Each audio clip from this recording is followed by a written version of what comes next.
death. And hey, we're live, ladies and gentlemen. Fucking what is up? Today we're talking to Clay Sims from the CivDiv. He played Macmillan in Sing Goddess throughout the Defines, the audiobook.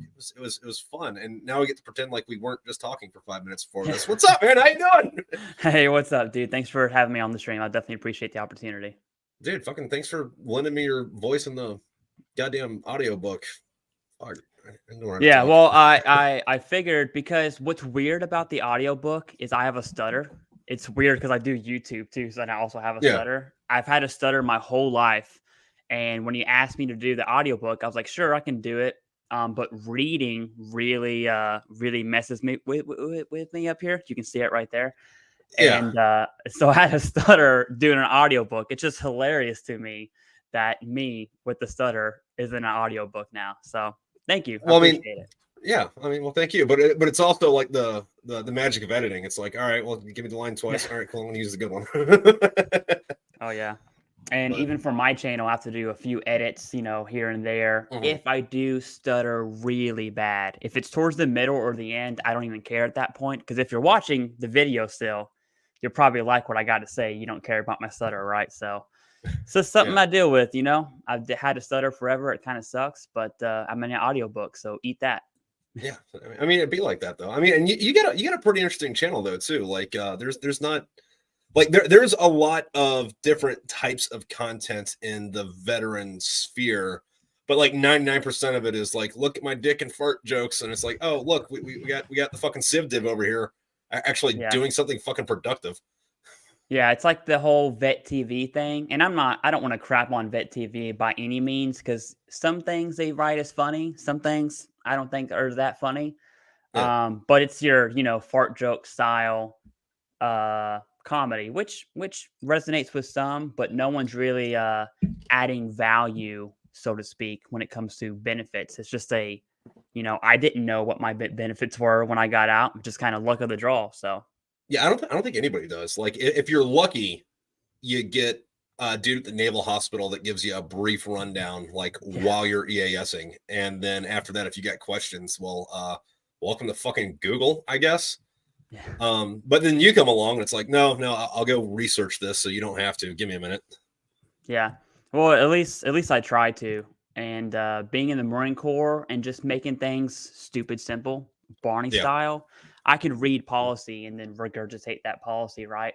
But to say, hey, here's what it actually means to you, go see Doc. We need that kind of translation for that.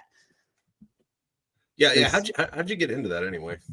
To be honest with you, when I left, so I got out of the Marine Corps in 2019, and then I did the transition assistance program that every Marine has to do. We call it transition. Was it TRS? Whatever TRS stands for. Yeah, because it used to be TAPS and TAMS, and then it was just TAPS, and then it was TRS, and then they changed every 5 years. And the Army still uses TAPS, but I went through that, learned about my benefits, but it was dog water. The dude that taught it just didn't understand what he was saying, and you could tell, being a Marine, listen to him, like, this guy's lost in the sauce. Like, I've seen so many people that are just reading the fucking PowerPoint. Yeah, lost in the sauce. So whatever I did, I went to that VSO, Veteran Service Officer, got my benefits. But then I started understanding how the system worked, and was like, well, with my background, because I was infantry for 5 years prior to becoming a PSYOP Marine, and then in total, there's 4 deployments, which were, generally speaking, a little rough on the body, so to speak, right? Like, we paid our taxes. And I knew stuff was wrong with me. And then I talked to the VSO about it, and he just kept saying, no, you're good. Don't worry about it. I knew that was wrong. So I just started learning the process, and I did it for myself, and that was it. It wasn't until one of my good friends, who I don't want to say his name because I don't have his permission, he went through a claims consulting company, which is a predatory company targeting vulnerable veterans, in my opinion. And then he got ripped off for about 18 grand from that company. That sucks. And this is during transition too, right? So the time you need money the most is when you leave service to when you get your job. That in between time is pretty crucial. But that made me really mad. Like, it got under my skin enough to make a YouTube channel about it. So that's kind of how it started. I started the channel in summer 22 and it's doing pretty well. So now Yeah, it's yeah, like a yeah. little, You it's kind like of a like side rocketed business up pretty now. quick. Yeah. Yeah, Well, it's a added value type thing, and I try to keep everything simple, stupid. I'm a simple, stupid type of dude, yeah. right? I don't give me this mumbo jumbo. Just tell me what I got to do. Point and I'll go do. So that's kind of the same mindset I have, at least, and I think that resonates with a lot of veterans. So Yeah. I mean, it seems so. Like fucking, like all your stuff I see, there's like a million friggin' comments in the fucking thing. Like either it be, hey man, how do I do this, or I went through something similar. This is what I did. It seems like you're building a good community over there for that. trying to. There's also those on the opposite side of the fence who just give There it always to is. me, who just give it to me in the comments. Luckily, the Marine Corps taught me, and I'm sure you the same, to Yeah. have really thick skin. So it's not, I Well, don't yeah. take it Well, personal at all. I mean, yeah. Like anywhere you're on the internet, fucking somebody's gonna say something stupid. Like I was on one of these the other day, and someone commented like, something along the lines of like, nobody wants to watch your shit. Fucking how the fuck? How much did you have to pay YouTube to get recommended to me? And I'm like, I'm not paying YouTube anything. They're recommending this to people. Fuck yes. That's awesome. Yeah. Yeah. So I How mean, YouTube works is such an intricate beast. I mean, I'm still learning how YouTube algorithm works, and it's pretty weird. And at the end of the day, just whatever you're passionate about, just talk about it, and people will listen. People will yeah, gravitate towards genuine conversation versus a staged, whatever it is you want to call that. But right. that's my 2 cents on YouTube. So Yeah, and like even like guys that have been on YouTube for fucking ever, like they still have videos every once in a while where they're like, "Well, I'm trying to figure out what YouTube's doing with this." It's like, bro, you've been on YouTube for 20 years. How the fuck do you not know everything? It's like, oh, it's if I was to dumb it down, it comes down to this. The only video that matters is the one that people want to watch. yeah, That's it. That is it. If you're thinking of anything else outside of that, um, your YouTube's just kind of be sit in the water, right? And it depends what your niche is as well. right. But a question I have for you, because since we're talking about YouTube algorithm No, and a bunch of nerd stuff right now, um, because we're both PsyOp Marines, right? yeah, Or we were at some point. right, Um, the techniques, and I'm talking basic Barney style stuff, the right. techniques and stuff we learned in the PsyOp schoolhouse, I can tell you for a fact the same kind of template that schoolhouse uses to influence is what I use when I create a video specifically. My question for you is, do you find yourself using influence, let's just call it TTPs, when Yeah. you're writing your stories? Like when you're writing, do you think of, hey, here's what my audience would relate to? What is that? What is that whole situation with you? So kind of, but also the exact opposite. So I like to gear up a story, like because like I'm telling fiction, right? And a Yeah. lot of it is about Marines, so people in the military really do gravitate towards it. And like once I get and it's one of those things where it's a book, fucking you have a hard time getting fucking anybody to read a book. I'm sure people that I don't know, you read a book in fucking high school and you've been trying to get this one person to read this fucking book for 10 years and they won't even fucking look Yeah. at it. But once you get over that hurdle with it, people love these books. However, and this is weird because fucking I didn't sit down and say, hey, I want my audience to be this. I just wanted to tell the fucking story, right? Mm-hmm. But when I was looking over it, it was like, all right, so the primary, the target audience for this, once it was done, should be like post 9/11 combat veterans, right? Mm-hmm. That's barely my fucking target, or that's barely my actual fucking audience. Like there is a lot of that in there, but there's also like a lot of dudes that were like in the fucking 80s and 90s, like fucking, for lack of a better term, there's a lot of boots that read my fucking books.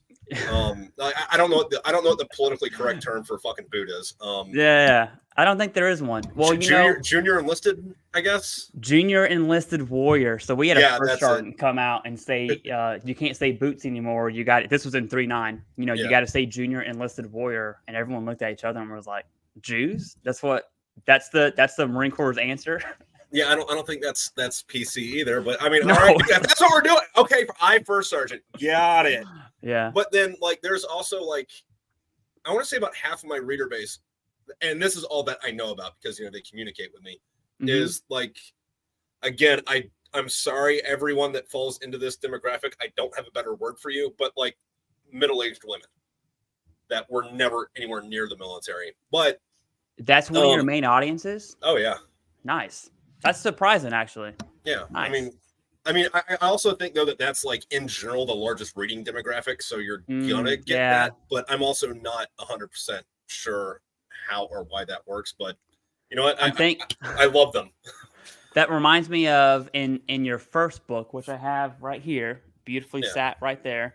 The first few pages, it talks about there's a scene in there where it's the Marine and Doc, and I'm paraphrasing here, I apologize, but they see a let's just say overweight woman walking across the street, and they have that dialogue there. Once you said middle-aged women, I was like, man, they either really think that's funny or they're so pissed off they want to see what else you have to say. I'm gonna hate read the whole thing. No, but anyway, going back to my what I do to my readers or whatever, it's like, yeah, like by the time you've read this fucking story, like if you're still reading it, you're more than likely conditioned to want these things to come out of the story next. And then not all of them, but like most of the books, I will do something at the end to piss off the reader. Yeah. So if they want to know what the fuck happens, they have to go buy the next one. That's the opposite thing you were talking about. Yeah. Totally on board. Yeah. It's weird you talk about your audience because I almost have the same audience, not middle-aged woman. Okay. Yeah. That's off the table for me, for my niche at least. Yeah. So YouTube algorithm goes deep. I'm sorry, YouTube analytics goes deep into my viewership. Yeah. And my number one audience by far are dudes that served from the 80s to like 95, like 85 to 95 that served, which would make them what, like 50, 65 right now? Yeah, so middle-aged dudes. So like what your Desert Storm, fucking like Desert Shield, Desert Storm, and then your Vietnam peacetime guys. Yeah. Yeah, like your peacetime veterans, like true peacetime. Mm-hmm. Well, Cold War, I guess we'll just say that. And then Desert Shield, Desert Storm, by far, I'm talking like 80% of my audience are old dudes. And the reason I say that, and you had said the same thing, is when I started the channel, it was specifically for our generation. I'm talking post 9/11. You know, no one. What pisses me off more than anything is when I see comments on social media about how our generation were a bunch of pussies. You know, like how we had it easy and all the VA benefits are explained now. And I'm like, whoa, dude, you're totally missing Iraq. Whoa, dude, he's the guy explaining the VA benefits, asshole. Yeah. I was like, you're missing Fallujah Part 2, you know, and my generation, that's our old breed, so to speak. And those were some hard motherfuckers, dude, seriously. And then you have the Nasiriyah vets, all those vets. Then you have your Marja vets in 2010-ish time frame. And it's just like, really? You're gonna shit on my generation? So it's just weird to me, man. And what's funny though is like there's good comebacks for that and shit too. And like, you know, I don't go out of my way to shit on people unless they, you know, piss me off in the comments, in which case it's like, all right, dude, fair game.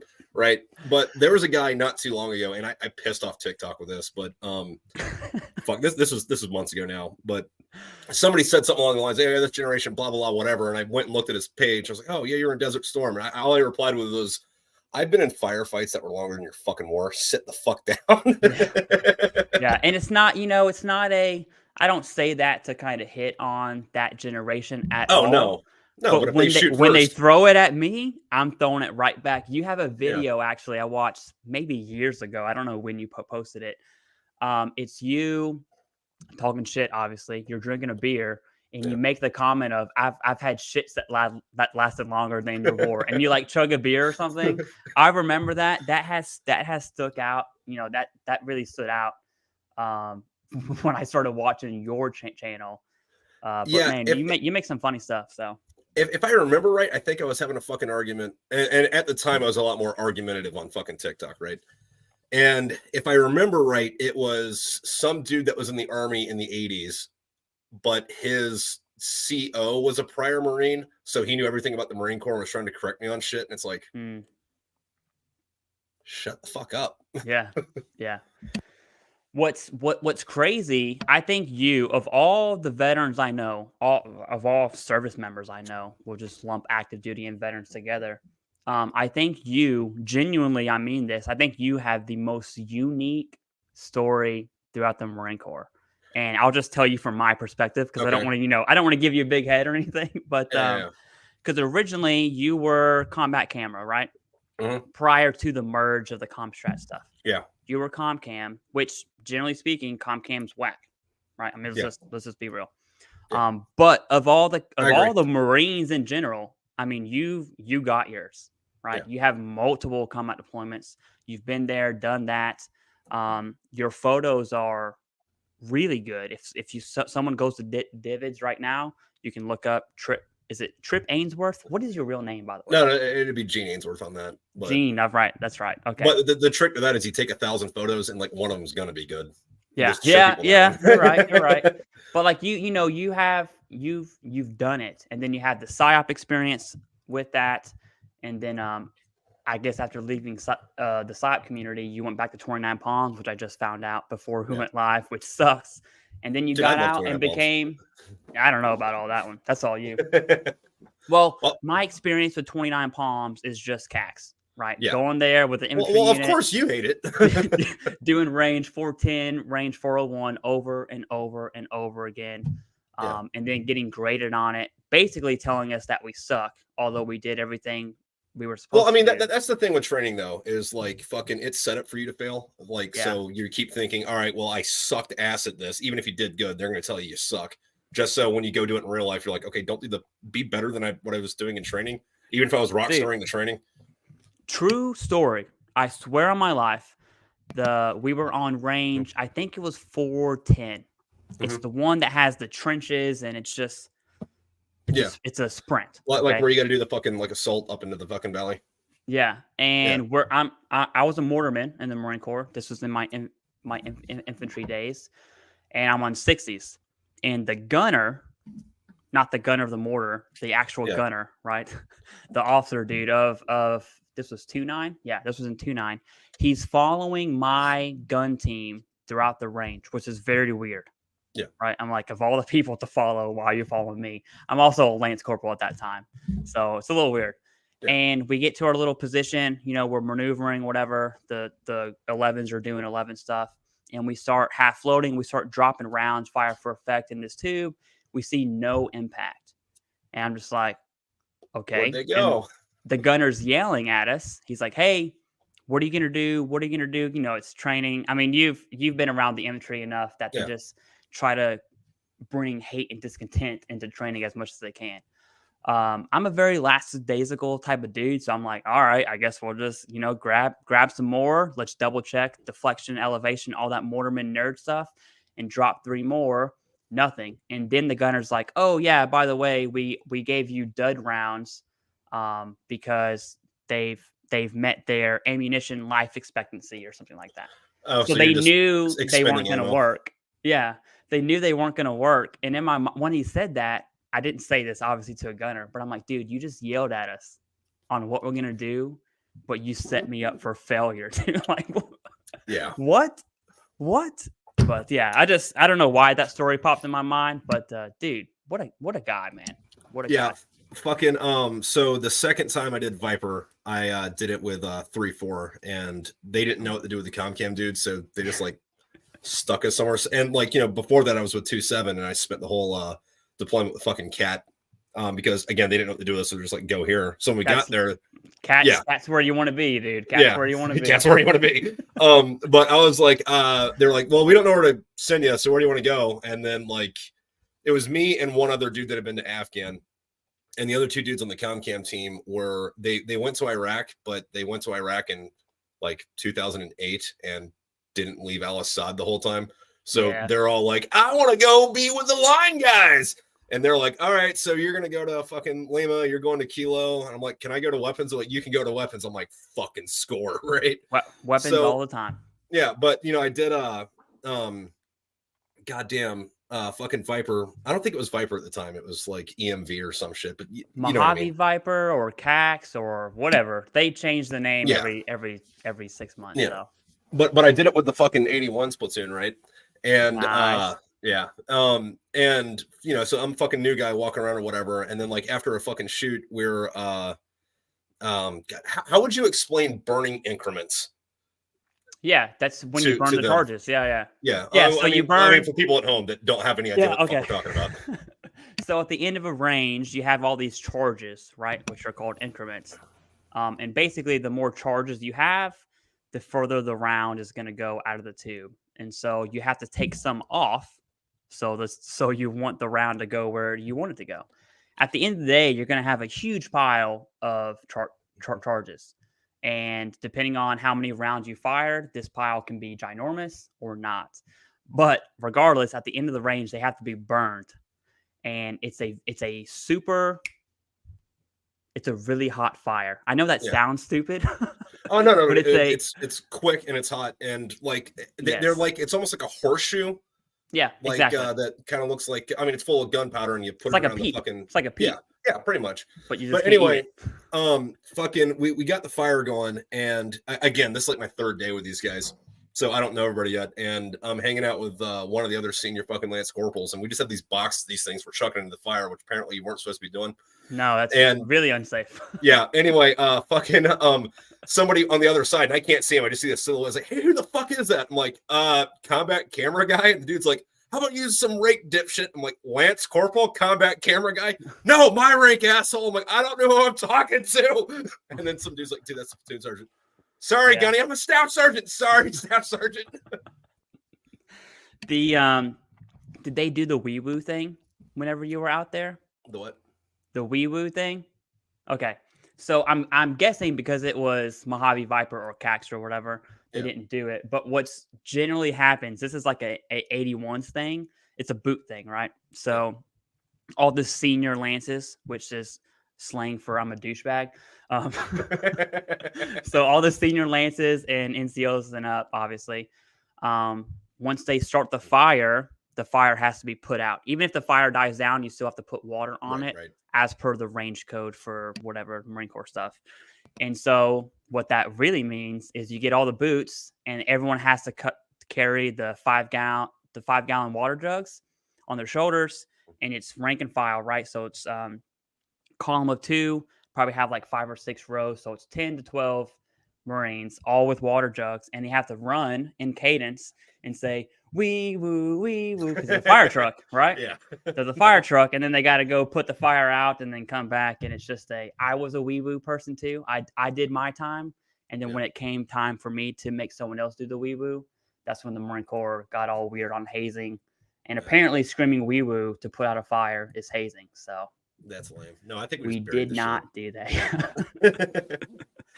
No, man, it would have been awesome if you were the wee woo person. No, didn't get to do that. I did get to pull the lanyard on a 777 and then have to fight the gun chief, which no, it wasn't. I mean, it was fun afterwards. It's not fun at the time, which for people at home, like what was it, the fucking 777? So how big is that howitzer? It's a big cannon, right? It's really big. Yeah, it's like a car. Yeah, and so like the first time you pull the lanyard on it, because it doesn't have a trigger or a button, you have a lanyard you have to pull, and this is as per tradition. Like there's a little shotgun shell type thing that ignites to do the thing, so you have to take that, you have to take a shot out of that, and it's just water, but it's all fucking like gun crease and fucking powder and shit.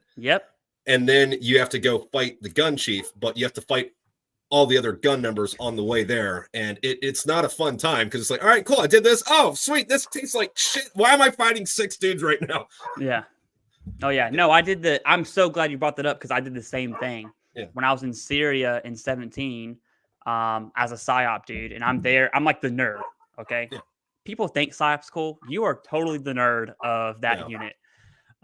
So I'm the nerd, and we're actually maybe 3-4 clicks from Raqqa, and I got to pull the lanyard. I did all that stuff you had just mentioned, and it was a good time, but I got to. It's really cool to partake in like someone else's tradition, especially being a mortarman. I was like, oh, this is really cool. Although you guys are pretty far back here, you're still cool in my book. So Yeah, no, and like that's why I like being in combat cameras, because like, most of the time arty dudes only see arty, truck dudes only see truck, grunt guys only see grunt shit. I get to see everybody else's fucking shit. You said you were in Syria in 17. Did you know Matt Callahan? I did. I was with Matthew Callahan. All those pictures he took that Yeah. is famous up right now. That's exactly where we were at. We were side by side. So I was the IO planner / Nice. psyoper, and Matt Callahan was the PA, the Comstrat attachment there. Yeah. So That's it was cool. Small world. It was small core. It was a good time. I'm gonna transition this into a downer, and then I actually have some more questions for you that I'm very curious about. So here's a downer, and it's on my mind because I just made a video about this probably a few weeks ago. Yeah. But from that deployment specifically of 2017, there were 3 rotations coming out. Yeah. It was some West Coast MEU. I forgot. I'm not disrespecting those Marines at all. That would have been 11, 13, or 15. I don't know which one. Yeah. But yeah. Then it was us and 24th MEU and Fox Battery and a section of 3-6 stayed in Syria the longest out of the 3 rotations. So the first MEU kind of established the position. We came in and maintained it, and then the other unit basically right. But within that year, 2017, more artillery rounds were fired ever. That includes like World War II, Vietnam, ever. Yeah. Ever. How like everybody's got like fucked up like TBIs and shit from it. Dude, so there's all the there's all these studies coming out now about that Marines, and I'm saying Marines specifically, but it's everyone that was there. Let's just say Syria. Yeah. So all these service members in Syria in 2017 is a crazy number of TBIs, and not just severe TBI like you're mentally incapable. Right? There's different. There's a spectrum. There's like different TBI. levels of it. Yeah. So TBI, tons of mental health issues. Okay. Tinnitus, obviously. If you're shooting not tinnitus. Big boom booms, but it's not tinnitus. The study shows it's not tinnitus from hearing loss. It's actually tinnitus from TBI, meaning you're rattled. Yeah. If you bump into the wall a million times, your brain will be damaged, right? Yeah. That's basically what happened.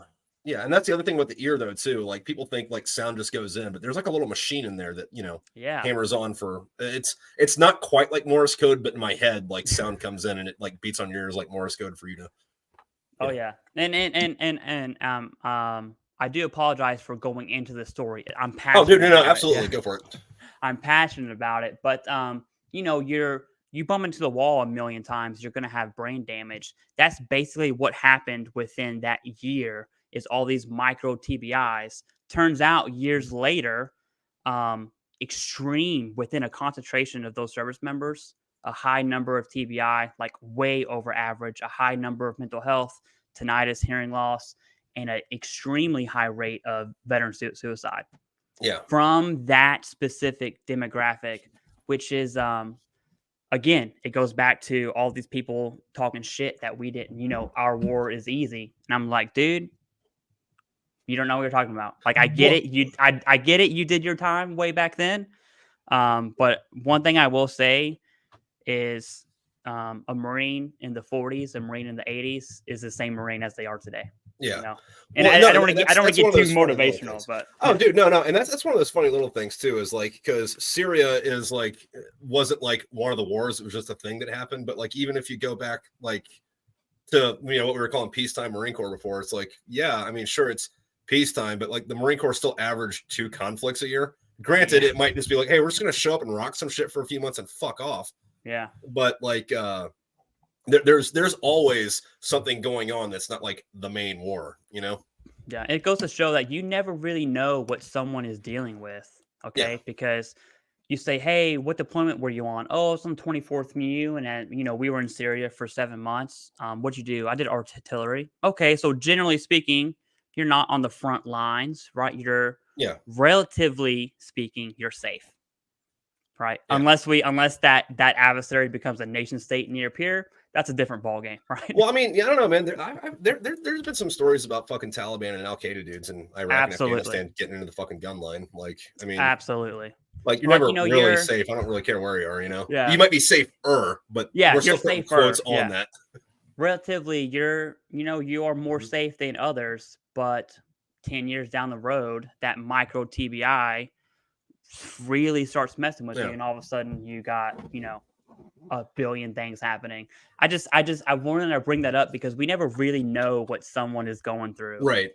ever. Even if they are peacetime, it's like, okay, well, you could have had a training accident that did cause a TBI, and now you're batshit crazy, or Yeah. are you really going to call that person a boot? Sure, for fun and games, but like Oh you yeah. you get the point, right? Well, yeah. No, there was this guy in Quantico. I don't know if you ever ran into him. I have no idea who the fuck he was, but it was back when we were all wearing our fucking service uniforms on Fridays. And Oh, I'd go into the PX to get coffee in the morning, and there was this master sergeant that was, he was there every morning, but like, I noticed him on the fucking, Fridays because, whatever. yeah. But he had like 3 or 4 stars on his combat action ribbon. No Afghan, no Iraq, no Desert Storm, like just a bunch of sea service deployments. And like one day I was like, "Hey, good morning, Master." And he's like, "Hey, good morning." Well, I always said good morning, Master. But I was like, "Hey, Master," and I got a question. He goes, "Yeah, I got lucky on Muse." So I was like, "Okay." Yeah. Well, I'm glad you brought that up because in there was a gunny I knew on that Syria deployment, actually. I don't know his name, but he talked about how he never got the chance to do infantry stuff. And this dude's been a fleet dog. I mean, he's been to Yeah, Iraq, Afghan, now Syria. He hit the trifecta. And yeah. his only combat action ribbon was from Haiti in 2012. What, Whenever, what, how the fuck did something's you get always a car? going down in Haiti. Wasn't that humanitarian relief? Like, what the fuck was he? How the fuck did you get a car there? Dude, so the Haiti is nuts. Okay, I was Yeah, in Haiti. I was in Haiti in 16 for a humanitarian aid relief mission, and it yeah. was like dealing with a nation state gang. I mean, it was just the weirdest thing ever. But they're wild over there, dude, and they don't give Yeah, a fuck. I'd imagine. But no, I want to transition this because I don't want to Yeah. talk too much Marine Corps stuff. Because I mean, believe it or we not, can if we want. I don't yeah, no, it's fine. care. The reason why I want to transition it though is because, and I'm gonna guess you're on the same page as me. If not, let me know. All right. But one thing I do want to talk about is veterans. They really hang on to that identity Oh yeah. really hard. It's like I'm a Marine. Once a Marine, always a Marine. It's like, hey, relax there, killer. It's like you can breathe. You have a family. Like I have a family now. I got 4 Yeah, but kids. I mean, think about it like this though. There's only 2 branches of the military: the Navy and the Army. The Air Force is a corporation, and the Marine Corps is a fucking cult. Yeah, that makes sense. Yeah. A cult like, okay, I get that. But I mean, but you get the point that a lot of veterans are. I always say this in terms of VA benefits: is a veteran's worst enemy is actually other veterans. Oh Why? yeah, Because they just shit talk you. Like seriously, it'll be like, "Hey, I need help with my mental health claim. Blah blah blah blah blah. I was raped by my gunny. Whatever." yeah. And then you'll see the comments being like, "You weren't raped. I don't believe you. Blah blah blah blah blah. You're not a real veteran. Once a Marine, always a Marine." I'm just like, dude, relax, bro. Like, Well, is it you're not a real veteran, or once a Marine, always a Marine? Like which one is it, there, buddy? I don't know. People have called me. People have claimed I'm not a real veteran or I was never in the Marine Corps. And then that's why every year now on my YouTube channel, Marine Corps birthday, I post a little, blues picture. It's like, hey, just in case you're wondering, here it is. Yes. But Yes. no, the reason I bring that up is because, you know, um, healthcare in the veteran community is critical. I would say Yeah. more so than your normal average human being. Well, I mean, we And also rode ourselves hard and got hung up wet. yeah, no, yeah. But like a part of that healthcare is also just understanding that, dude, that life is over. Yeah. Like just like we did. Sure, we can talk about the Marine Corps, and I'm sure we can just trade stories Mm. this entire life. But at the same time, it's like, that life is over, and we kind of got to look. We have to look forward, look toward the future, whatever that looks like. I'm just saying. I think veterans specifically really hang on to the past, kind of like the glory days. You know, Yeah. it's kind of like that douchebag quarterback in high school that didn't go anywhere, except for it's this Marine who got out as a corporal, in the 90s. Right? It's like, Yeah, dude, and it's gonna be Uncle Rico about it. like, be proud. I'm proud. Okay. I Yeah. still help veterans to this It's like, day. back in my day, I could throw a grenade clear over that mountain. Exactly. But like whenever my wife argues with me, I'm not like, bro, no, no, no, I was in Afghan. I got mental health. You need to leave me alone. It's like, hey, Yeah. relax, dude. Don't I would say veterans are very privileged in a Yeah. very dark mindset because that privilege comes with a price. You know what I'm saying? Yeah, no, fucking I had that like happen like once, right? And I was still in, I think I just got back from fucking Afghanistan. I might have been a Lance Corporal when this happened, but somebody fucking called me cute, and I was like, cute? I've killed more people than you fucked. Shut the fuck up. And then like when I walked away, I was like, you know what? I probably could have get that chick's phone number if I was an asshole about this. Yeah. Oh yeah, but I've so, one thing I've learned I still try to do. I have a Patreon that focuses. I'm not gonna broadcast it here. Don't worry. I have a Patreon that You can. focuses I don't on care. like Go for it. my healthcare. Like Yeah. my healthcare routine, what I do to take care of myself. I think that's a topic I would like to see the veteran community talk about more. Yeah. Versus stupid ass fart jokes from Vet TV. Like, come on, let's talk about something that's worthwhile. What's your fucking Patreon, dude? It is. I don't even know. That's something you might want to know, man. It's probably the CivDiv. Okay. Right, well, while you're looking up that, fucking hello, Michael. Hello, Teddy. Hello, Warsmith. Yeah. What's up, Yeah. It's CivDiv is my Patreon, but it focuses on my healthcare routine and something I'm always learning about how to like essentially assimilate back to society. That's really what we do. And primarily it's the post 9/11 generation that, in my opinion, has the most trouble. And when I say post 9/11, I mean combat veterans, right? Yeah. I don't want to create that line, but we're not talking to you, Air Force. I mean, you understand what I'm saying. Yeah, I don't think I get what the general public would, but like I just did. Do you remember James Daniels? Yeah. Okay, so sidebar. He is doing extremely well. That's good. Extremely well. I'm always down when Marines do really, really well. But his wife runs a a platform called Salary Transparent Street. Okay. And her mission is just to promote pay advocacy, make pay transparent, kind of like how the government does it. Hey, if you're a GS, here's what you make. That's her goal. And they're doing very well. But anyways, James came to the house yesterday and we're eating hot wings because I eat hot wings on YouTube because I'm an idiot. And we're talking about how to assimilate back into society. And one thing I think he brought it up. He was like, veterans don't truly assimilate back to society. Like there's no going back to how things were, especially the more rough of a military experience you have, so to speak, like deployments and all that stuff, the harder assimilating back to society. Well, I think a lot of that has to do with it, because like a lot of people don't ever leave home, right? Or if they do, they go on vacation or somewhere, and then when they leave, they move to a couple towns over. They don't like go live on the other side of the country for 4, 8, 12 years or something, Yeah. And we have all these experiences from Afghan, Iraq, Syria, or just, hey, you were an administrator in 29 Palms. Okay. Yeah. In my book, a 4-year order at 29 Palms is worse than 7 deployments. Okay.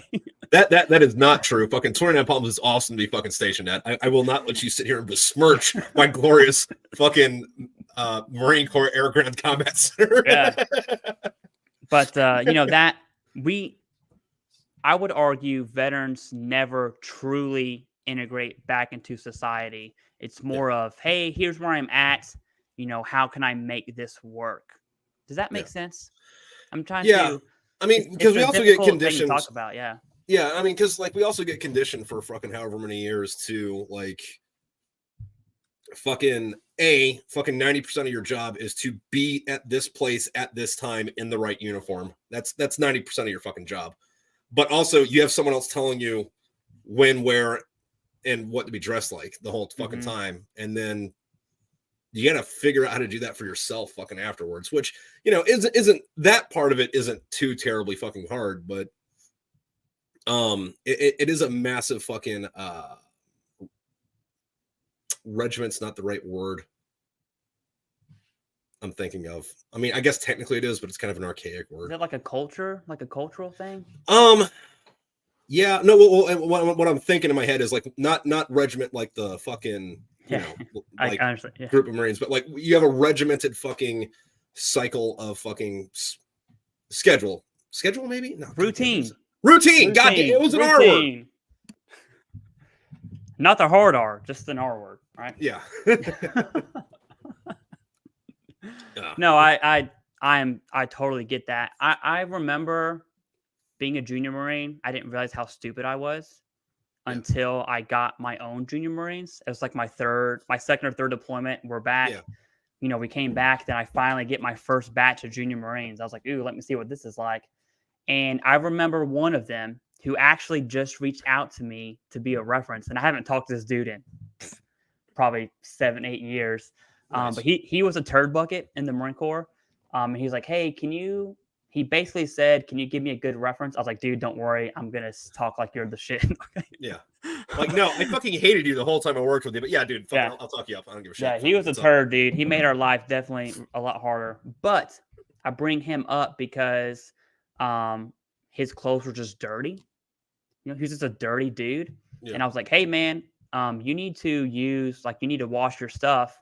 And then he responds with a genuine question. He's like, can you tell me how do I do my laundry?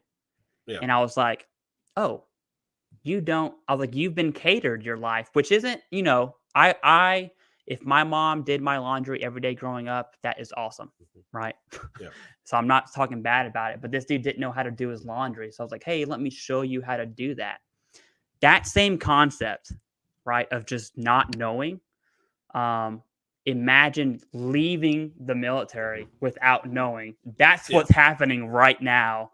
And that's why we see a lot of this people having trouble getting back or integrating back into society, in my opinion. And you also brought it up earlier, the whole fucking culture thing. And it's not just, you know, the way fucking, you know, people work and act around each other, but, you know, back to like how they live too. It's like if you're living in the barracks, you've always got someone around. It can be fucking 2:00 in the morning. If you need to talk to somebody, you just go outside. Someone else is out there fucking, and that's 24/7, 365, except for like maybe Christmas. But even then, like the fucking barracks duties around, you can just go talk to them. I mean, they might get irritated. Dude. That's the title, right? Yeah, right. But that's the title. But yeah, no, fucking. I think a lot of it also has to do with just not having even that like loose support network. Like, I mean, yeah, granted, you always have the strong support network. Like, hey, man, your chain of command, like they might be out to get you, but they're also going to help you if they're not complete fucking shitbags. Like, there's always some type of fucking system in place. It might not be great, but it's there. And then like even down to the fucking like, hey, man, I'm bored or I need to talk to somebody. There's somebody outside. Let me go talk to them real quick. You know, like you don't have that in real life. It's especially because that person that you talk to, even if they are a junior enlisted warrior, okay, or a senior or your peer, at a minimum, they understand where you come from, okay. And so when I was here's a personal story. I won't get too deep into it because it gets a little TMI. But my wife and I, second marriage, that part's key in the story. Mm-hmm. I wanted to do this right. And we have our religious beliefs and affiliations, whatever. We'll keep that out. But I wanted to do pre-marriage counseling because I just know you need to figure stuff out prior to getting married. That's one of many lessons I've learned from my first marriage, right? And so we did all this, and a part of the, let's just call it questions we have to answer, is like experiences that made us who we are today and how we make decisions and like our thought process on making a decision. And I'm explaining what I had wrote down to my wife, and also we did marriage counseling through one of my youth pastors when I was growing up. Okay. Who's still a key part in my life today. So they knew me is basically what I'm saying. Right. And I'm explaining my thought process and like my experiences that led to how I think, which I would make the argument is how most veterans of my generation think as well. Mhm. They just didn't get it, right? And it was at that Yeah. moment I was like, "Oh, you don't." I was like, "It's not your fault. You just don't. You just don't Yeah. understand." It's No, and kind of there's like so that. much shit you can't fucking explain either. It's like fucking all Yeah, right, so it's really hot outside. I don't want water. I want to fucking rip it. Why do you want to rip it? I don't know, because I like the way gunpowder smells. What the fuck are you talking about? I can't explain. I am physically incapable of explaining why a rifle feels good in my hands. yeah, and it's weird, dude. Like I can tell you right now, if it's raining outside, even a Mhm. sprinkle, if I'm outside, I'm instantly. I'm not just mad. I'm pissed. You know what I'm saying? Because I'm thinking of being in the field for weeks at a time or Yeah. on deployment, right? And this is my not the psyop life. The psyop life was amazing. This is the infantry life, right? Yeah. You know, we when it rains and it's 33 degrees, so it's freezing cold and it's raining. Well, I guess technically it's not freezing cold. It's cold enough before freezing. Yeah. And it's raining and you have nowhere to go. You just eat it. You know what I'm saying? And so that animosity, when it rains, I'm pissed. It's small things like that that no one thinks about. That's just like a small example of assimilating back, you know, Yeah, but they no, don't but like understand. on the same side of that exact same, or I'm sorry, on the other side of that exact same coin, you'll have shit where it's like you're doing something outside and it's freezing rain out, and your wife is like, "Hey, you need to come inside, or you're gonna get hypothermia." And it's like, "Nah, I'm good." Yeah. No, you're not. But like because you spent time in Frozen the field, chosen, baby. yeah, it's like no, dude, I can hack this. And then like you have a cold 3 days later, and it's like that's not my fault. I don't know where this came from. Fucking somebody must have Yeah. sneezed on me. It was not because I was standing outside for 3 hours while it was fucking freezing. That's a completely separate issue. They're not. I didn't get sick till 2 days after that. They're not the same thing, all right? Oh yeah. And you know that I think I think Being a I'm gonna stubborn asshole I'm gonna say is well what it yeah, is. no, stubborn is one of them. But I'm gonna say being a veteran that's paid their taxes. I think I'll use that as like a blanket statement. And Yeah, I assume those that know understand what I'm saying. yeah, Um, that have, you know, back injuries or knee injuries or yeah, whatever. So I'm 31 right now. If I never went to the Marine Corps, would I have back and knee issues? Maybe not, maybe so, but they definitely wouldn't progress to where they're at now. Maybe when I'm 40, right? right. And you brought up yard work. Last year, this time, I did the yard work and I just did it all in one go. I was like, nope, I'm going to do it all in one go. I'm stubborn. I know what I'm doing. It was raining. I was pissed off. But whatever, I'm But task you're based, fucking right? doing it anyway, right? So I did the cobblestones, you know, the garden stones, whatever that's called, did the Yeah, mulch, did the grass, whatever is in the front yard. And the next day, dude, I was sore a solid 6 days, 5, 6 yeah, days. And it was not just, you know, when you go to the gym, it's a good sore. It was yeah, not that one. It yeah. was a No, it's bad the sad sore. one. Yeah, And that's like, I'm 31. I was 30 last year. Duh. yeah, um, you know, but people don't think about that. That not obviously when you get older, your body's going to hurt, right. but being someone who has paid a certain toll, you know, the troll toll Yeah. of the Marine Corps, Well, we had to get in that boy's hole. it's going to hurt. You Yeah. know, it's going to hurt, and no one Well, yeah, knows that. yeah, no, and that goes back to the thing we were talking about earlier with the older generations, like about shit, where it's like every once in a while, hey, my knees hurt or whatever, and they'll be like, "You're too young for your knees to be hurting," and it's like, motherfucker, Yeah. You know what? motherfucker. Now that I think about it, the dudes, and it's primarily men Yeah, that served in the 80s and 90s that gripe about veteran stuff, yeah, which is just funny to me. But maybe if we look at it in their favor, maybe they're just so pissed off because they've been assimilating for the last 40 years and no one understands, you know? It's like that yeah. meme from, I love memes, by the way. Oh yeah, It's like that meme when the Joker movie came out. He's smoking a cigarette and he's like, you just don't get it. You know yeah, what I'm saying? It's like, yeah, yeah. I see that, man. Well, I mean, and there's also a lot of other things that, like, I don't think that the people in charge of the VA is the word I'm going to use. Really put into perspective about shit where like I'll hear them complain every once in a while where it's like, well, the older, the Cold War guys, they don't have the same problems you do. And it's like, yeah, because they weren't wearing a fucking 70-pound flak jacket with fucking goddamn fucking 100 pounds of shit on their back. They had this like lightweight fucking like, I don't even know what you call the fucking flak jacket from the 80s, but it's like effectively just like an extra fucking jacket. Load bearing like vest. Yeah. LBVs, baby. Yeah. Fucking no. Yeah. Well, we're carrying 100 more pounds worth of shit. And that's not hyperbole. No shit, our joints hurt worse. Fuck, come on. Do I hate myself because I remember load bearing vests? The answer is yes. No, the reason why I remember it, and this is some cultural context for the Marine Corps here. Towards the end of my Marine Corps career, so I was in from 11 to 19, not including the reserves. I did reserves at McKayak, by the way, which is the dumbest thing ever. Why would you want to spend more time at McKayak? Well, I get that. I'm at First IO Command, which is basically McKayak 2.0. Yeah. I mean, you know the deal with where we all go, but the reason I did McKayak is because it was easy, and I'm actually the one thing I regret. This is totally not what I was going to say, but the one thing I regret is quitting the reserves, specifically at McKayak, just because that gig was so. One, McKayak's a unicorn. McKayak is a unicorn of the Marine Corps, and it was just easy. The only reason why I quit was because the reserve dude was like, "Hey, you got to do a CFT," and I was like, "Fuck no, I quit." No, I'm out of here. Fuck this. No. Yeah, but dang, I forgot what I was going to say now. Anyways, whatever.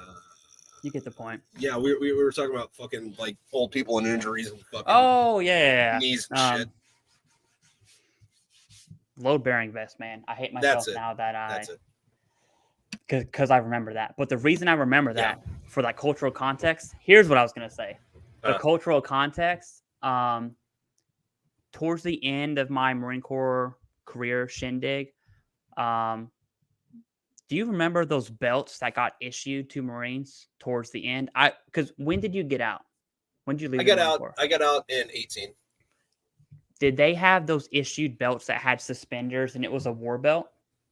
No, I don't remember that. Okay. Well, that I remember like the old ones that were like the leftover Vietnam gear that you wore to the range in boot camp. Yeah. So I didn't know they made new ones. That's the LBV, okay? And that's the core. This is a core memory. I have certain core memories of the Marine Corps that I just, although there's almost no meaning to them, I don't know why they stick with me so much. Yeah. But I remember it makes me feel like a grumpy dude who served in the 80s or 90s because whenever the junior enlisted warriors got the issued belt, which was super nice. I'm talking suspenders, padded war belt. It had Molly. It was awesome. Do you wear under your flak? Under your flak, yes. Okay. So you can have, dude, your setup it's high speed. That sounds like it'd be good to have. It is beautiful. Right. It would have been really good to have in 2010, 2011. Yeah, no, because I remember my first pump, it was like fucking, I didn't have anybody to show me what the fuck to do. So I'm figuring shit out by myself. And like the fucking grunts I was with, they'd give me pointers on shit, but it's like, well, that doesn't account for camera gear. So I got to fucking figure this shit out too. And we were wearing the fucking MTVs, which is kind of like how would you describe an MTV to someone? Is it like an Interceptor almost? No. It was the big one with the fucking throat guard and the shoulder pads and all that shit. We took all that stuff off, but we still have to wear it.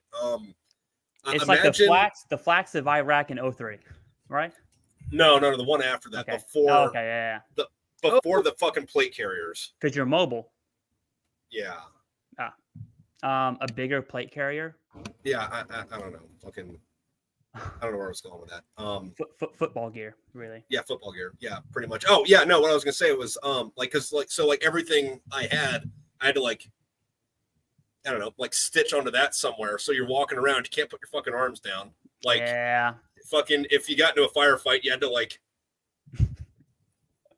Not conducive, right? Yeah. Yeah. No. But what makes me feel like an old dude in the 80s or 90s is whenever my junior Marines got that war belt.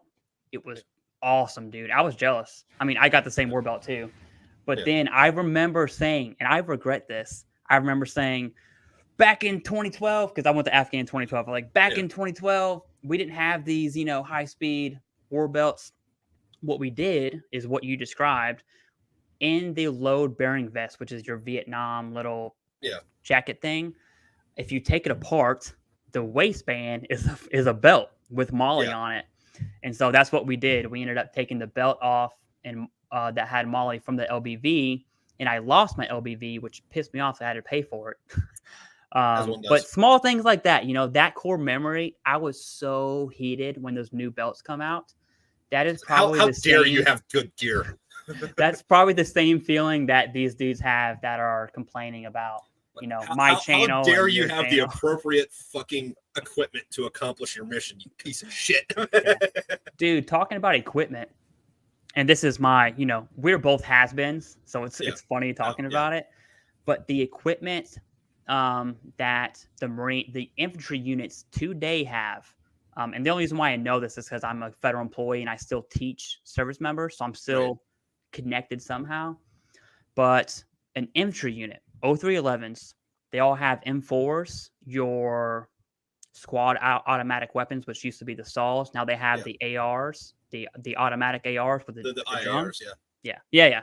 Yeah. And their suppressors, all of them have suppressors. Good for them. Suppressors, dude. Okay, we're talking about an infantry, just like in a battalion. There's probably 700 ish infantry marines. Yeah. Can you imagine? One suppressor costs a lot. Can you imagine 1,000 of them, dude? But so they all have this equipment, and when I was looking at them, I was like, "Am I jealous?" Yes. Yeah. But I remembered when I was pissed off about that load bearing belt that I was like, "Hey, good for you. I'm glad y'all have it." Right. So I learned my lesson basically. Well, see, that's a two-edged sword, though, because on one hand, it's like, yeah, that would have been fucking nice to have. On the other hand, there would have been at least about a few times, and I know you're going to know where this fucking goes, where some fucking idiot loses his fucking suppressor, so you have to spend 3 extra days in the field fucking getting online and police calling an entire fucking valley, kicking over rocks because somebody lost something that's this fucking big. Oh yeah, and if you don't find it, you get back online, and it's step by step. Step, bend down, look down, stand up, hours. step. Hours. Yeah, man. The one thing I have noticed, because when I started CivDiv, which was a really weird journey for me because I didn't even know about monetization on YouTube, and I was really not in the business of making money. My whole platform of CivDiv, by the way, is to not charge veterans, right? Because I'm anti predatory claims consulting companies, so everything I do is free. That's the baseline. I had zero intentions of creating it's a full-fledged business. I got to pay taxes this year on the business. It's wild what it's become, dude. But I started that by saying, hey, if I can help one veteran make this process super simple, then that's what I'm going to do. And it's just kind of, it grew into that. But the CivDiv platform, I've had the privilege, so to speak to every generation of every service, to include Coast Guard, dude. I've talked to Coast Guard 80s, 90s, 2000s, 2010s, and current day. And that's the same for every service. And I just really got a feel for how people are, Yeah. And I'll tell you this, and I'm not trying to drink the Kool-Aid, although the Marine Corps has really good Kool-Aid. Okay? It does have really good Kool-Aid. That grape flavor, dude. But anytime I'm speaking with someone that I know is a Marine, that meeting or that conversation, whatever veteran benefit topic we're talking about, is just smoother. It's just good. Like whenever I say, here's what you need to do, that older Marine, even if it's in the 80s, 90s, or, our generation, they do it. They're like, hey, I understand that. I'm going to go do it. If I tell that same exact, hey, speak to your VA healthcare, make sure you get medication, make sure you get diagnosed, whatever it is I'm talking about. If it's like an Air Force person, there's like 30 questions after that about what I just explained. And I was like, dude, I just need you. Like, you're either going to do it or you're not, you tell me, you're taking my time, which is fine. But it's just the differences of veterans correlated with where they came from in service is the stereotypes are true. Marines, I can speak to any Marine, and I'm sure you feel the same way. If I point and say do, it's done. Right? It's Yeah, just this yeah. No, weird. I've had a similar thing because like fucking I guess I'm at the point of my writing career now where a lot of people are like, "Hey, man, read your books," or "I noticed you doing this. Can I get some advice?" And it's like, "Oh yeah, sure, here you go." Oh, that's Um, nice. Yeah. yeah, that kind of shit. And 99% of them, never hear fucking back from them, right? It's like, here's your brief, fucking whatever. But every once in a while, somebody comes back and it's like, "Hey, man, fucking what's up?" And it's like, "Oh, when was the last time I talked? Who the fuck are you? I talked Yeah. to you So you for got to five look at your minutes. medicine. Yeah. Talked to you 5 minutes 2 years ago." I'm like, "Hey, man, what's going on? How you doing? How's the thing we talked about?" "Oh, good, man. I just got my first book out. Fucking, what did you think for this?" "Well, that's neat, man. I'm gonna go check your profile. Oh, look, there's a picture of you in blues in fucking November from fucking 5 years ago. Hey, good for you, man." That's good. It's good, man. And it's really cool to see that, although like the artist author type is your niche, that you're also talking to veterans and helping them out. I can tell you just from, and I remember this was maybe 2 years ago, whenever I bought the war chest. I'm sure you Yeah. know. Whenever I read the Things first, in the mail, throw them out. dude, when I speak to someone, I have no idea. Like if they respond back next week, I will as if I never spoke to them. But reading the first chapter, really the first like 3 or 4 pages, what really drew me into the first book is that's why I asked you about the psyop question, because No. it was relatable. I was like, Yeah. even if I didn't know you and I picked up the book and read it, within the first 3 or 4 pages, I'd be like, a Marine wrote this. That's funny. That Yeah. is absolutely hilarious. So Well, I it's think what good. helped with It's good to that see. is there's two big things with that is like the first one, it was like, I had the meat of the story, not necessarily, that book, but the overall what the series is going to be. And it was like, all right, well, where do I start this? Like, well, it's about a guy that's in the Marines. So do I start it when he goes to boot camp? No, that's fucking stupid. There's been one good boot camp scene in fucking anything. We're not going to recreate it. Just skip fucking way the fuck forward. Let me hear your war face or your war Yeah. scream. Yeah, no. And then the other thing though, which I also think helped, and I didn't like realize this till I started doing the audiobook, which I hadn't read the first book in fucking years. So there's like a lot of like, I remember the, big story beats, but I didn't remember a lot of the little small nitty gritty shits. But I was reading it and I was like, man, I was fucking pissed off about something when I wrote this. Oh, I wrote this on deployment. Yeah, no shit. Oh, that's cool. Man, I did not know that. That brings up a question. When Yeah. did you start writing the Smoke Pit Fairy Tale series, specifically the first book? So I actually wrote the first two at the same time, and originally it was going to be 3 books. Like, fucking, the second book was always going to be, its own thing, but the first book was going to be 2 books, and I was going to end the first one, like at the end of the fucking Iraq stuff, and then have the home stuff be a second book. But then I thought, no one's going to read the second one if I end it there. So let's push this next point. But I was at I was on the I was on the bottom of Shard with the 31st Mew. Fucking I could see why you'd be pissed off. well, I mean, there was a lot of shit, but what really gave it down is like the secret to writing, and I want everyone to listen closely because I only say this 3 times a day and it doesn't ever get in anybody's skull, is you gotta sit the fuck down and write. That's it. That's the big secret. Okay, so I'm on the bottom of Shard. I'm doing psyops, and we were gainfully fucking unemployed on that ship because it's the 31st Mew is effectively a fucking training Mew. Like it's at best kind of a UDP. There's nothing to fucking do, and then fucking if you're in training, 99% of fucking psyop is you go to a staff meeting, you point at a map, and you go, we notionally drop leaflets here. I'll see you guys tomorrow. So, I'm on ship. I don't know if you've been on ship. There's nothing to fucking do on ship. So it's like, all right, well, I mean, might as well do this to pass the time. And then, got the first 2, written, and it was like, all right, well, all right, wrote 2 books. So might have to roll this now. Yeah. Yeah. No, that's certainly, that is, another question for you, because I'm sure someone asked you what you were doing.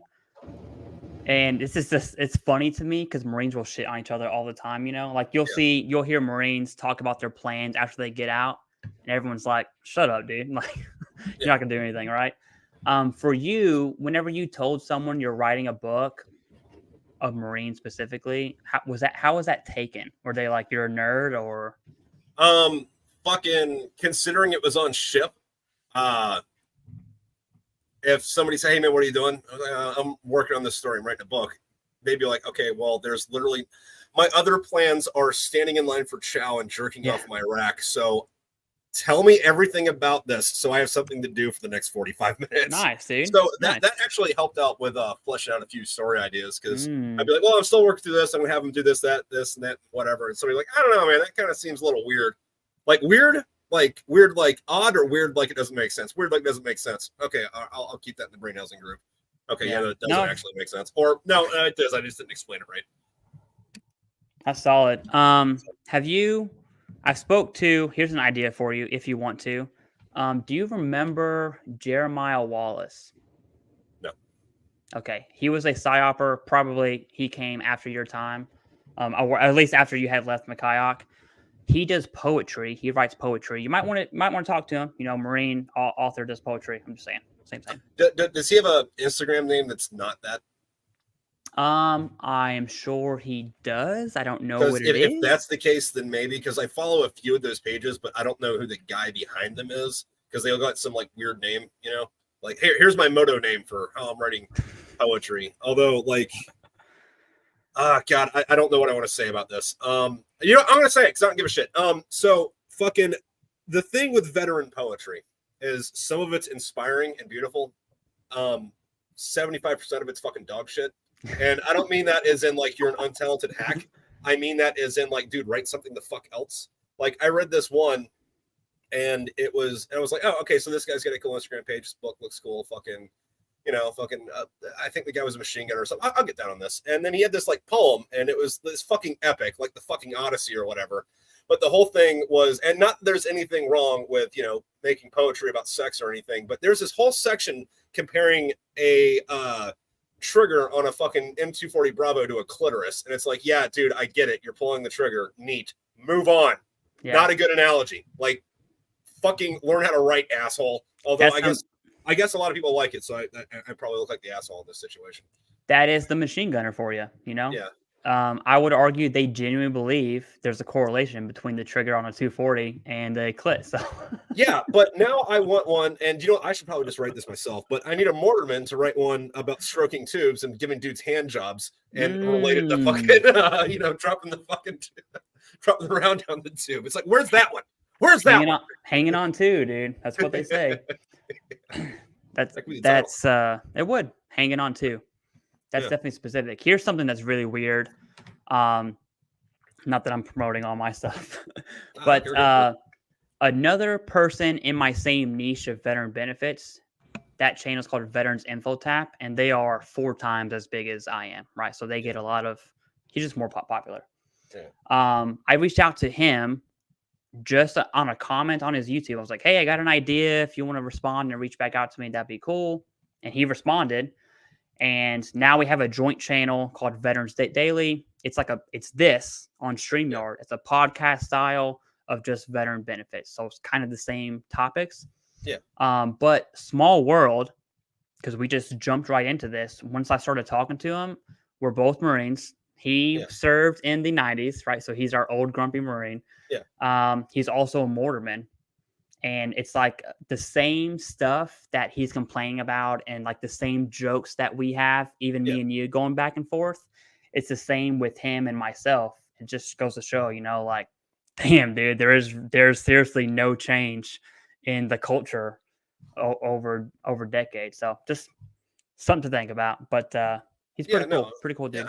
It is funny how the culture doesn't change much, because like even if you go back and like read books that fucking Marines wrote, even going back to like World War II, it's like, yeah, different equipment, different place, different fucking war, same sense of humor. Yeah, same fucking like, all right, yeah. So our XO is a good dude. Our fucking captain's an idiot. I hate my first sergeant, but you know my platoon sergeant's cool. Fucking, and these are the reasons why. And it's like I know that guy. Like I don't know him, specifically, but I know the person that acted like that. Oh, this is not a unique experience. I thought I had a unique experience. God damn it. Oh yeah. Do you remember? I'm gonna assume you've seen The Pacific. Yeah. Okay, so the reason I love The Pacific is not because I'm drinking the Kool-Aid, but I do love Kool-Aid. The I like same, it 'cause you're drinking Kool-Aid. whenever one of the characters is making boot jokes, it's Mhm. just funny to me. I'm like, dude, it's the same. Yeah. It's the same thing. My wife and I actually just finished Masters of the Air. Have How you was have you that? seen that, dude? No, I don't have that with TV. Okay, It's here's on my my honest list. take. Here's my honest take, and I'm not like a film critic or whatever, but I do enjoy a good miniseries. Yeah. So first, it's a great show, right? It's not in my top 5, but it is really good. I don't like how the show is based off of. There's one book one main book it's based off of. Yeah. That dude was on 2 or 3 missions. Not that I'm talking shit about his service. Yeah. I'm just saying he was on 2 or 3 missions, then was promoted to group navigator. So it's like a secondhand experience of actually what's happening, Okay. because as the planes come back, and you can feel that as you watch the series. But it's a good show. It's a great show.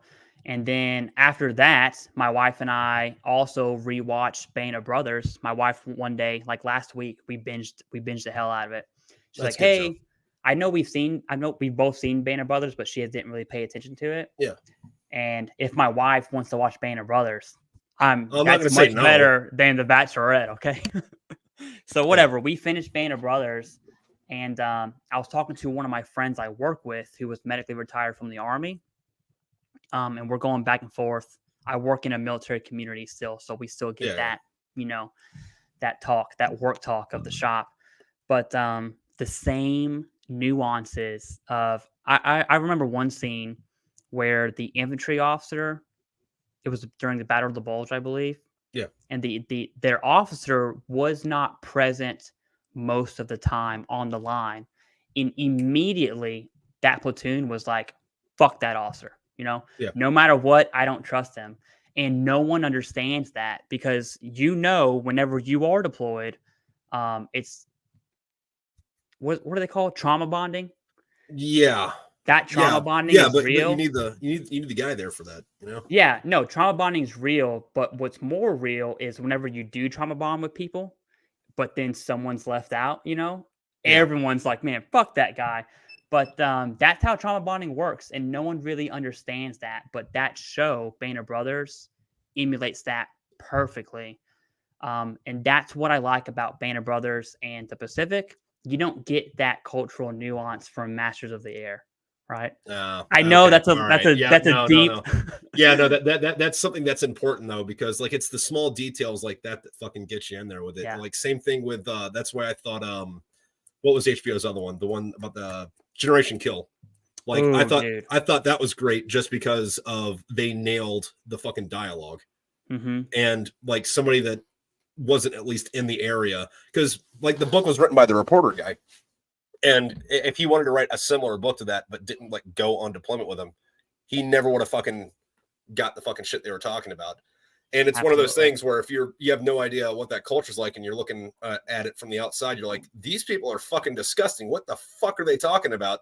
But then it's like, no, okay, that's just the way fucking people in the military fucking talk. And they fucking nailed it in that show. And it's also, yeah, it is a good book. And speaking of books, though, hold on, I'm gonna read some comments real quick.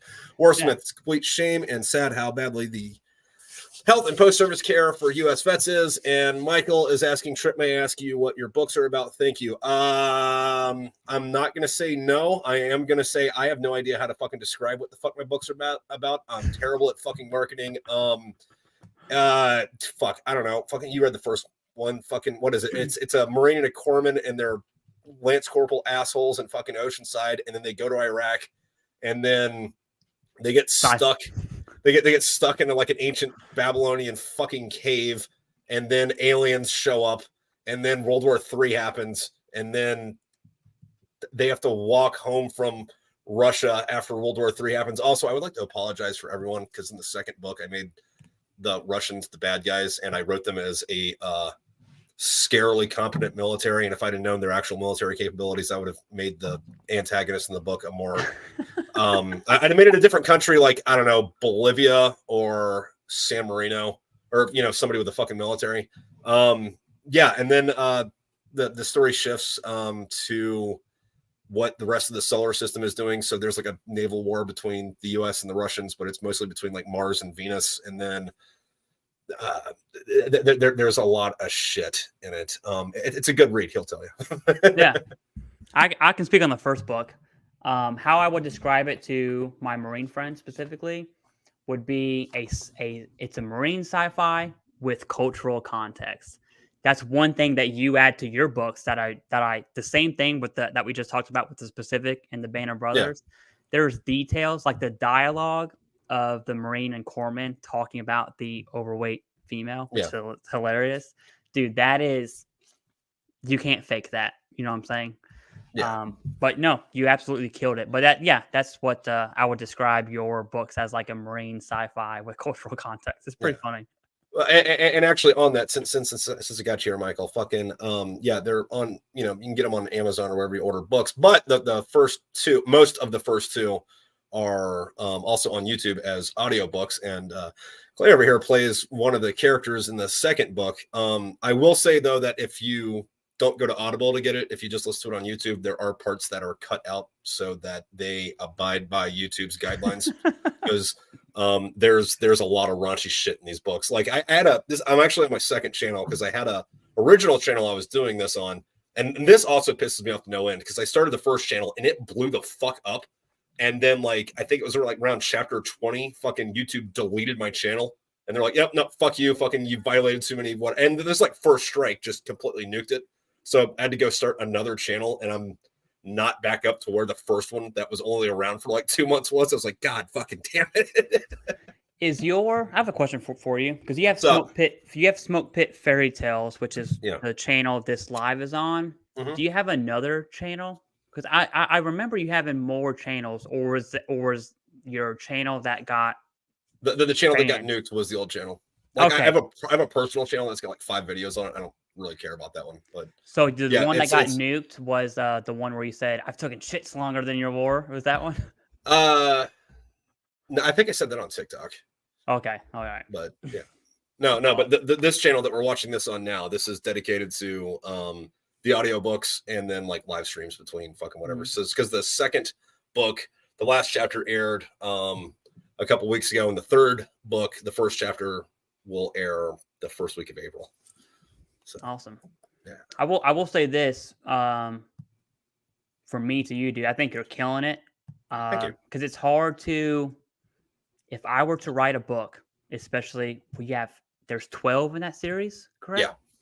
If I was to write a book, let alone 12, and then sell them, that's the key that no one's that really, I think no one understands what it takes to sell your own books. Yeah. I think you're doing great, dude. Thank you. I think your content, we'll call it a series, not to get too nerdy. I still teach it, so it's still in my vocabulary. Yeah. Your content on TikTok with the map and the pins, dude, that is beautiful. That is such a great marketing tool, dude.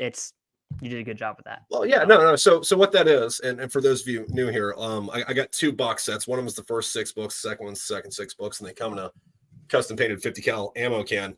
And what I did was I started putting a pin on this map over here for, like everywhere they ship to. And then I just started talking shit about states that didn't fucking have them.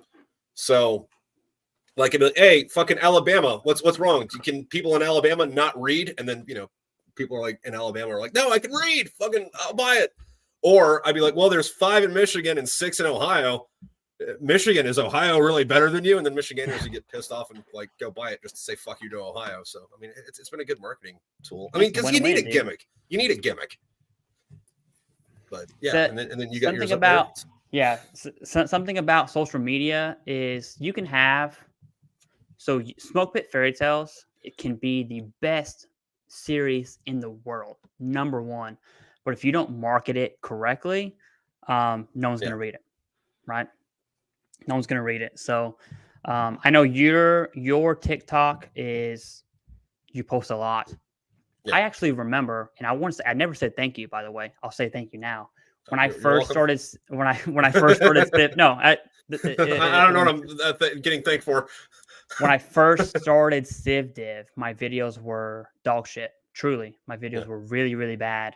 I thought they were good then, and then I started my TikTok account, which I barely post on TikTok. It's not TikTok Yeah. for my topic is shit, so I don't really care about TikTok. But you shared my channel and my TikTok and my Instagram stuff more than anyone else whenever I had nothing. So I want to thank you for that. I appreciate it, man. So Glad to help out, man. yeah. And now the channel's doing great, dude. So yeah, I'm that's really good to hear though. I'm It's officially a cool. YouTuber.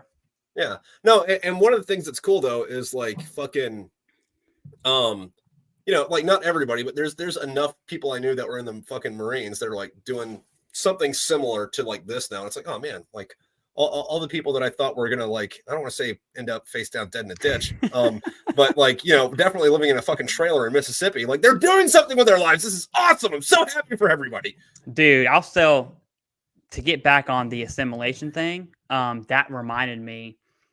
For me personally, I feel like I'm not trying to get too hippie, but I feel like I am a complete different person from the Marine Corps than I am now, just because we'll take the infantry for instance because it's the most extreme, but like to be in that community, you have to either become a douchebag or just take it for 4 years. You know what I'm saying? And then you have to convince yourself that hey, this 12-mile ruck, get some, like you have to convince yourself it's a good thing. And that messes with your psyche, dude. And you're in the Marine Corps or whatever service, your formative years. And so when I got out, I had to like learn who I even was, dude. Like I have a hobby now called it's West Coast swing. I do a lot of swing dancing, which that's is cool. it's really weird for me to say because like, if you knew me in the Marine Corps, you would never be like, ooh, dude, Sims is going to be a competitive West Coast swing dancer. You would never say that. Yeah. And turns out it's really fun and I like it. And it helps with my mental too. It's task based and it forces me to be social. It's also I don't want to get too deep. That's the only cardio I do ever. But it forced me to be social. So it does help in that aspect. But yeah, a little known fact about me. I do competitive West Coast swing, and we travel the country. I'm actually going to compete in Korea in 3 weeks. So no shit. Yeah, dude, it's going. That's fucking cool, man. That's another thing. But like small hobbies like that, like I never knew you were an artist, which is weird because you're ComCam or you were ComCam, right? You would make that correlation. Like it's not something like, oh, Trip paints or Trip sells painting. I have 2 paintings from you on my walls right now. It's just weird. It's weird, dude. By the way, I want to tell you about that painting you drew. Which one? Oh, that one? Yeah. This one. This is probably my favorite painting ever. Okay. So what it is, I'll put it in front of the mic and talk like this. It is Darth Maul in the middle with Disney princesses, and it's the Last Supper. But instead of Jesus and disciples, it's Darth Maul and Disney princesses. I remember whenever I pitched that idea to you, and after I read it, I was like, "Man, I'm stupid." But do you remember Riley Wade? Yeah, I remember Wade. Okay, he was. We were at brunch, and he was totally gone. Okay, he was gone. Yeah. Myself, Wade, James Daniels, and I think there was and Noah Perez, which I think he was a little bit after your time. I knew Perez. Okay, yeah. So Perez, we all went out to brunch. We got super drunk. It's like 11 a.m. And I had James Daniels was like, "Hey, I'm a huge Darth Maul fan." Okay, yeah. You can't see, but up here I have a lot of Darth Maul toys and a big mask right here. Yeah. He told me that you painted him the Darth Maul with the guitar and the. Oh, that's a cool painting, dude. Every time I go to James's house, because he lives 2 minutes away from me, he actually came to my house today. We're still good friends. Every time I see it, I'm like, damn it, I want that one. But he told me that, and I'm drunk, and I'm like, ooh, I want a Darth Maul painting. And somehow, some way, I don't know how it came out, but I was like, hey, Trip, you do commissions, right? You're like, yeah, sure. I was like, can you do Jesus and disciples at the Last Supper, but do Darth Maul as Jesus and Disney princesses as disciples? You were like, sure. What was your thought? Do you remember me asking you that? And what was your thought process? Were you like, what is this dude smoking? No, I mean, because like fucking, I'm very critical of the art world. Like I went to college for fucking art shit after I got out, and that just made me fucking hate artists.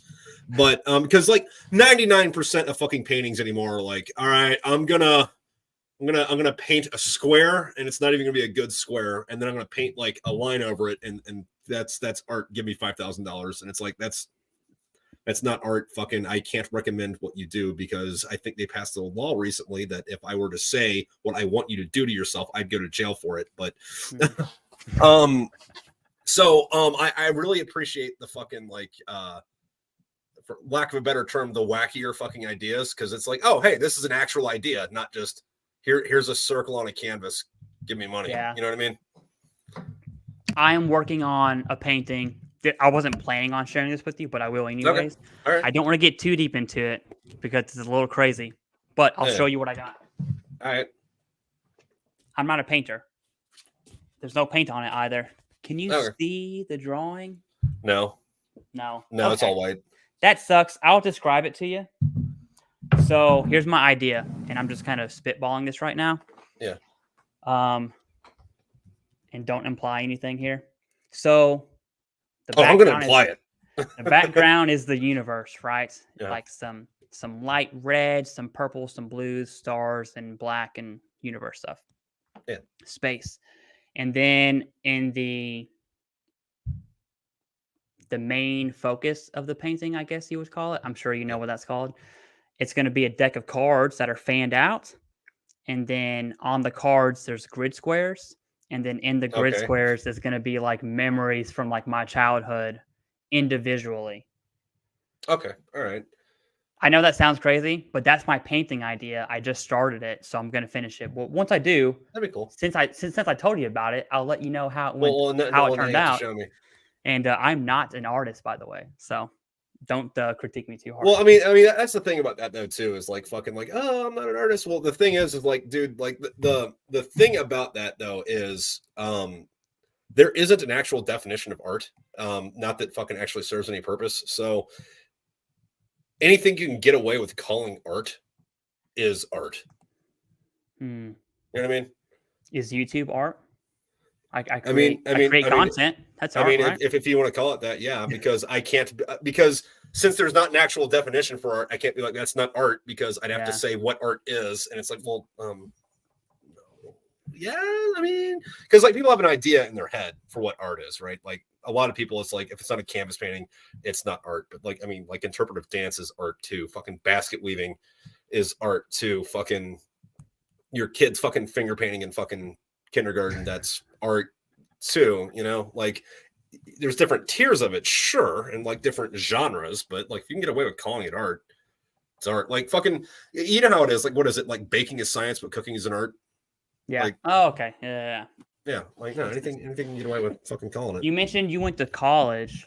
Yeah. I'm gonna assume that was after the Marine Corps. Did you use like your GI Bill for that, or did you use VR&E? What did that look like for you? I use my fucking GI Bill for it, and I fucking regret every goddamn day of it because, well, I mean, I don't regret it. I don't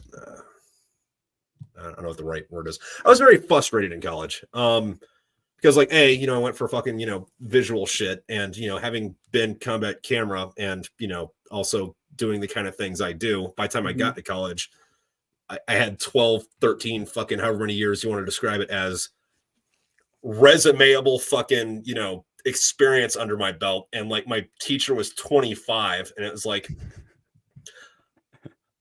we should not get stuck up every fucking class period where you don't know what to do and I answer the fucking question for you. Why am I paying for this? Yeah. But I mean, that's not going to be an everybody experience. That's just going to be a me thing.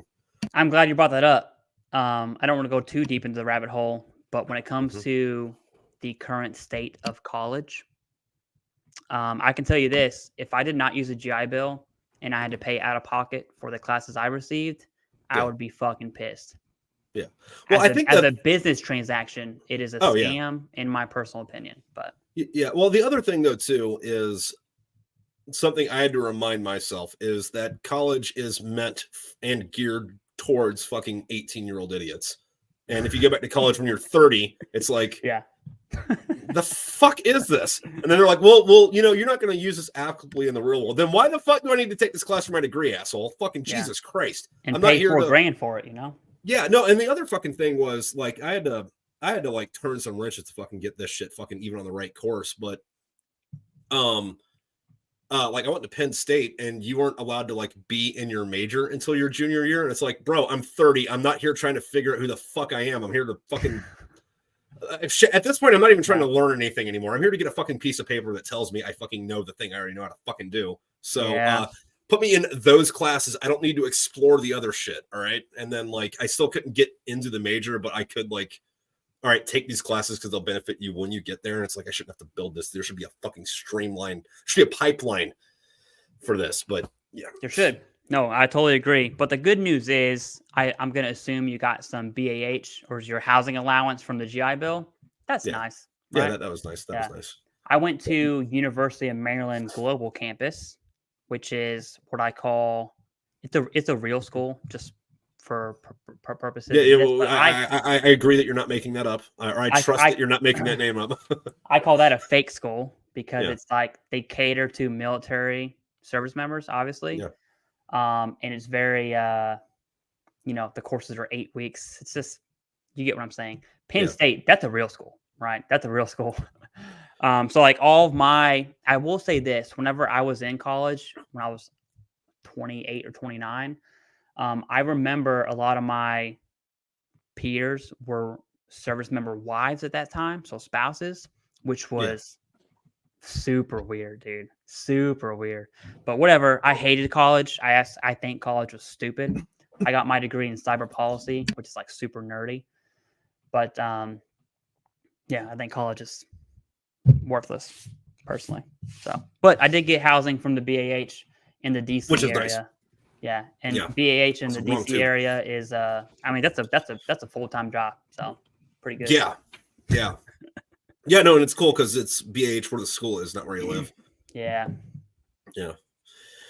Also, real quick, Wordsmith, do you have a map of the world for your international readers? I only have one war chest because the map's for the box sets. I got one that's outside the US and it's in Canada, and that's because my site only ships domestic. So anybody that's outside of the country has to like, I don't want to say backdoor deal it, but fucking like DM me and PayPal me. But it ends up being prohibitively expensive most of the time because international shipping's a bitch, and this thing weighs 20 pounds. I don't know if you ever tried to mail something that weighs 20 pounds over a border. Nobody wants to pay for that shit. And then Mike, check him out. But college is a goddamn scam. Yeah. That's another thing that reminded me when you said websites. You also helped me out with, because I asked you, dude, probably 2 years ago. It's like, hey, how do you build a website? And you told me where to go. Small things like that, dude. I definitely remember, and I appreciate your help. Establishing the channel. So, yeah, man, it's going good. Yep. All right. Well, do you have anything to say to the people before we bounce? Read Smoke Pit Fairy Tales. Okay. Plug yourself, dude. Plug yourself. I will. Hold on. Okay. It's funny. Whenever I read the first book, I could almost feel like it was me, talking to the corpsman. Just like cultural context, which I'm a big fan of. But as far as plugging myself, youtube.com/@TheCivDiv. If you are a veteran and looking at veteran benefits, don't pay for them. It's a scam.